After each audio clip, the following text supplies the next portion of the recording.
Today we're talking about Adam Scott's golf swing, and Adam really has one of the premier golf swings that we all want to emulate. One of the things that I love about this is look at the posture angles, and I'm going to draw a couple lines for you here. I'm just going to draw a line basically from his ear down to what we call the hip area, and then from the hip to the knee, and then we're going to go from the knee right down here to the ankle joint or thereabouts. So I've kind of developed these three what we call posture lines. And what I'm looking for is from the tailbone to the middle of the back, I want a nice flat back. I don't want any excessive roundedness of the upper spine. I don't want any big S curvature in the lower back. I want what we call in golf a neutral posture. So pay attention to this posture in this setup position and watch how it stays the same as I take you through his golf swing. And this is what I want you to emulate. Look especially at his ear. So as Adam goes through the swing motion here, watch how well he maintains these body angles during his golf swing. So as he takes this club back up, and he gets to the top of his backswing, again, look at the position of his ear. It's pretty much stayed where it started. So one of the easiest ways to hit a golf ball is simply get in a good setup posture and stay where you start and rotate your shoulders around the axis of your spine and back. Now I know by studying 3D that everybody's posture angles and body angles change. They change quite dramatically during the golf swing. But when you're looking at something like 2D video like this, just pay attention to this posture line and specifically to his ear. Now watch his ear as he starts down. So here's this beautiful backswing position. He starts his lower body here, and watch as he comes down how even though he has this little sit move, which a lot of players do as they load their legs, look at his ear. It's still on that posture line. And right at impact, it's still right on that posture line. In fact, all the way to full extension through the hit, he's still right on that posture line with his ear. So basically, from his setup position, he simply rotated his shoulders around the axis of his spine, turned back through, and he stayed in his posture.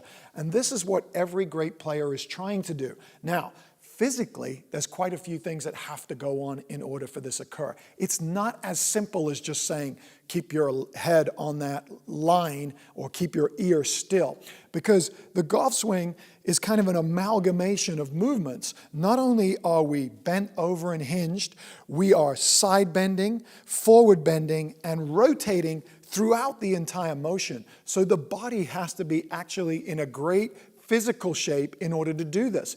One of the key areas is the pelvis. I look at the pelvis as like the power plug in the golf swing. At the setup position, what Adam does is he hip hinges and he basically plugs, say we got two extension cords, one down here and one here. He plugs those extension cords in and now he's locked in. He's created the core power. He's locked in with his glutes firing. Everything is stabilized. During his golf swing, he keeps this plugged in. If during any part of the swing he was to stand up too early, move closer towards the golf ball, arch his pelvis in any way, the power would come unplugged. He wouldn't be able to stay on that posture line, and as a result, he wouldn't have the power that he has, he wouldn't hit the golf ball as far as he does, and he wouldn't be one of the best total drivers in the world. Okay, so Dave just got done talking about Adam Scott and some of the great things he does that makes him such a phenomenal player. And the main focus was posture and being able to maintain posture. Well, now we're here at Titleist Performance Institute's 3D Bay, and I want to talk a little bit about how players maintain this posture. You know, we always talk about it's great to do, but how come I can't do it as an amateur? Well, one of the things that we've found, and we take our players and we hook them up under motion capture, and we're able to study what happens inside their body and how flexible they are. One of the things that's very obvious with Adam Scott is he is literally one of the most flexible players on tour. That is not usually the case for most of us who play golf on a daily basis. Flexibility is something that's very challenging for a lot of us. But that flexibility is really the key to being able to maintain posture. And I want to show you two key areas where that flexibility is important. The first one we're going to talk about is the hip. Now, Dave talked about maintaining the flexibility in the pelvis. Now, let me explain that. If I were to stand up, Dave said that in the posture, in Adam's posture, that he maintained a very stable pelvic tilt, pelvic platform. What we don't want to see is we don't want to see the right hip get too high in the backswing. That's something that a lot of us do every day when we play golf. The average tour player actually has a little bit of right hip high in the backswing, but the key word there was a little bit, and that's what I want to show you here in the 3D Bay. This is a composite model. If I take 125 tour players and make a composite model, this would be this player right here. And basically what I've done is I put up here 2 graphs. Now, the graphs can be a little intimidating at first, but it's really simple. What I want you to see is the top graph is side bend of the pelvis. So in other words, it's this, how much they tilt the right hip high or the left hip high.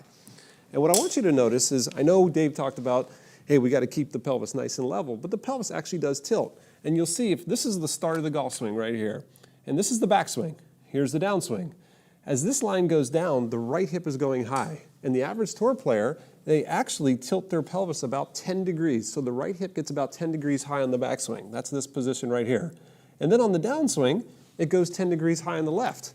So it looks like this. On the backswing, the pelvis goes about 10 degrees high, and then on the downswing, it goes about 10 degrees high. Now, a lot of that is because of a normal weight shift that happens, loading the right leg and the left leg.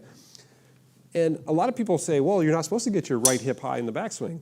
Well, the average tour player is 10 degrees high. The problem is most amateurs are 20 or 30 degrees high. It goes too much. Now, the reason it goes too much is because of this bottom graph.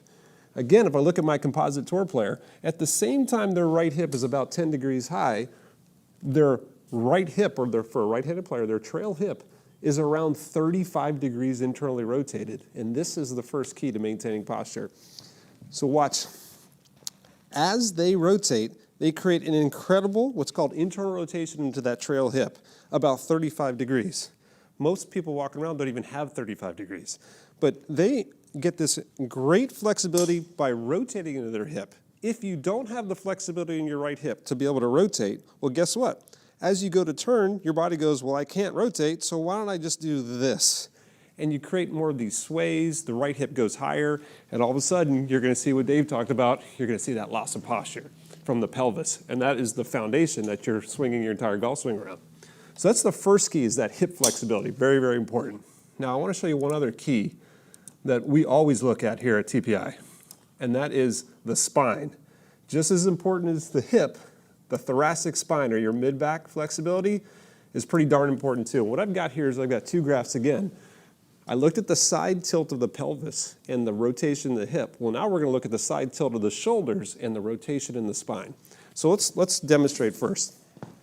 Dave put that nice little line on Adam's spine from his ear to his hip, and he showed how he maintained that posture. Well, if you were to take a line across my shoulders as I go to the top, if you were to measure this angle of how far it goes down to the ground, most players are around 35 to 40 degrees tilted down to the ground at the top of the backswing. That's critically important because if you start to flatten out, you start to lose your posture. If I look at this graph here, if I come back to my 3D, you'll see here on the average composite player at the top of the backswing, this is side bend of the torso. At the top of the backswing, they are left side tilted around 40 degrees. It's 40.9 degrees. Now, the ability to do this is directly related to their ability to rotate the thoracic spine. If you notice, my composite player's got almost 100 degrees of shoulder turn. So what does that mean? Here's what it means. If you want to maintain your posture, what you want to do is you want to be able to rotate your shoulders, rotate your thoracic spine to that, let's say, at least 90 degrees, which allows you to maintain that perfect side tilt of the torso, which makes it look like you maintain your posture. But if you're like most of us and you have flexibility problems in your thoracic spine, as you start to rotate, let's say you get to around 45, 50 degrees, and now you don't have any more flexibility. Instead of being able to keep rotating and maintaining posture, you're going to have to do something. And what most players do is they don't stop their swing. They start losing that side tilt. And now all of a sudden they'll say, oh, your head's coming up, or keep your head down. That literally is coming from lack of flexibility in the spine. So the key here to maintaining posture, like we talked about early, was hip range of motion. If you've got good hip mobility, you can maintain your pelvic posture. If you've got good thoracic spine range of motion, you can maintain your shoulder tilt. If you add a good shoulder flexibility, then you're going to have a swing that potentially look like Adam Scott.